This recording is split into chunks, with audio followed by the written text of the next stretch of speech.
को विशेष छुट्टी देते हैं, जो कि छुट्टी इस्लामिक कंट्री में भी नहीं होता है। और आप यहाँ पे जो लगातार जो छुट्टियों का दिन है, रक्षाबंधन के दिन का आप नतीजा देख लीजिए, कितने छात्र आए, कोई छात्र नहीं आया।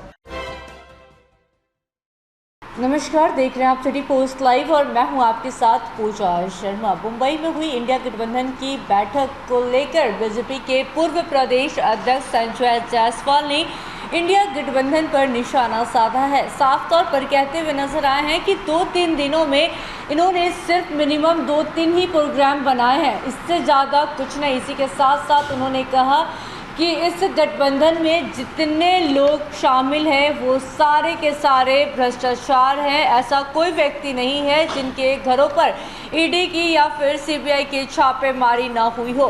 इसी के साथ क्या कुछ कहते हुए नजर आ रहे हैं बीजेपी के पूर्व प्रदेश अध्यक्ष संजय जायसवाल। छोड़े चाहते हैं आपको उनके बातों के साथ। दूसरों को विशेष छुट्टी देते हैं, जो कि छुट्टी इस्लामिक कंट्री में भी नहीं होता है।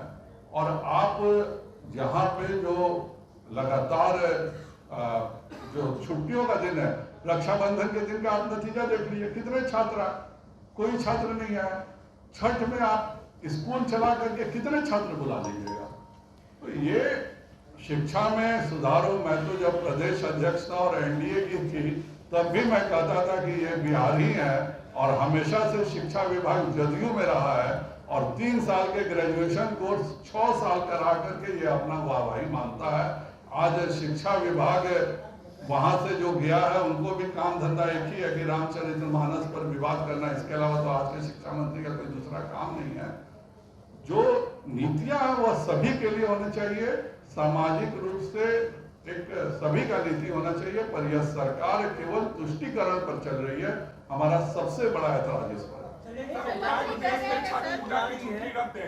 उत्तर प्रदेश में छठ पूजा की छुट्टी बहुत पहले से रद्द है, जबकि के पाठक के आदेश के बाद सिर्फ खरना की। 2 दिन से हम लोग मुंबई में एक जमावाड़ा देख रहे थे। कहने को तो इसका नाम है INDIA गठबंधन। आज तक कोई जान नहीं पाया। अगर आप में से भी किसी को पता हो कि इसका पूरा फॉर्म क्या होता है, किसी भी नेता से पूछिए, उसको भी नहीं पता है कि इसका फुल फॉर्म क्या है। लेकिन उसका जो मतलब है कि ये घमंडिया गठबंधन है। ये 2 दिन बैठा और 2 दिन बैठ के जो कॉमन मिनिमम प्रोग्राम बना है, वह 2 दिन में इन्होंने 3 ही कॉमन मिनिमम प्रोग्राम बना सके। पहला, इन सबों का मिलने का जो सबसे बड़ा और सबसे महत्वपूर्ण उद्देश्य है कि ये सब लोग एक दूसरे से वादा कराना चाहते थे कि हम में से जो भी अगर भविष्य में कहीं प्रधानमंत्री बना तो उसका काम होगा कि बाकी सभी 25 दल के लोग, 26 दल का यह घमंडिया गठबंधन है, 25 दल के लोग जो भी भ्रष्टाचार करेंगे उनको करने की खुली छूट होगी। जैसा कि मनमोहन सिंह के जमाने में होता था। कोई मनमोहन सिंह जैसे भ्रष्टाचार में पूछता था तो कहते थे कि गठबंधन की बहुत मजबूरियां हैं, यह करके निकल जाते थे। दूसरा जो कॉमन मिनिमम प्रोग्राम इन सब का बना है, वह यह है कि इन सब के परिवार में कोई ऐसा व्यक्ति ही नहीं है जिसमें भ्रष्टाचार जिसने नहीं किया हो। तो इनके जो ईडी और सीबीआई के केस हैं, जो भी CMP में प्रधानमंत्री, सभी ईडी और सीबीआई के हम पर जो जांच चल रही है, जो हमारे खिलाफ कार्रवाई हो रही है, वह सब समाप्त करना होगा। और तीसरा इनका जो उद्देश्य है, जिसको हमारे राजद के राष्ट्रीय अध्यक्ष जी ने भी वहां बोला कि सबके बैंक खाते ये बंद करा देंगे। इनको बहुत अखरता है कि कैसे नरेंद्र मोदी जी 26 लाख करोड़ रुपया गरीबों के खाते में अभी तक दे चुके हैं। इनको यही ख्वाब आता है कि अगर ये 26 लाख करोड़ रुपया अगर मोदी जी गरीबों के खाते में नहीं दिए होते तो ये सरकारी अफसरों से बंटवा के हम हजारों करोड़ इसमें से वसूले होते। और यह दर्द हम लोगों ने देखा कि जब बिहार के जो खाता खुलवाए हैं, अगर खाता खुलवा के ईमानदारी से पैसा रखते तो ये 10,000 करोड़ के चारा घोटाला में नहीं फंसते। और कल भी उसके खिलाफ सजा हो रही है।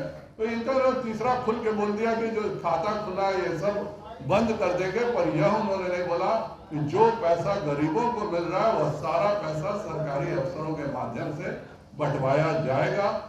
कुल मिला के 2 दिन मुंबई में 500 रुपया का मिनरल वाटर प्रति बोतल पी करके यही 3 नतीजा निकला। इसके अलावा क्या निकला वो कोई चीज तय नहीं हो पाई है। भारतीय जनता पार्टी का स्पष्ट मानना है कि भारत की जनता ने पूर्ण बहुमत के साथ नरेंद्र मोदी जी की सरकार बनाई है और इसी कारण गरीबों को इतने कल्याणकारी योजनाएं उनके सीधे खाते में जा रही हैं। अब वो राजीव गांधी वाला हाल नहीं है कि कोई कहे कि 1 रुपया हम भेजते हैं तो 15 पैसा जाता है। पूरा ये जो घमंडिया गठबंधन है उसका यही उद्देश्य है कि फिर से हम 1 रुपया भेजें तो गरीबों के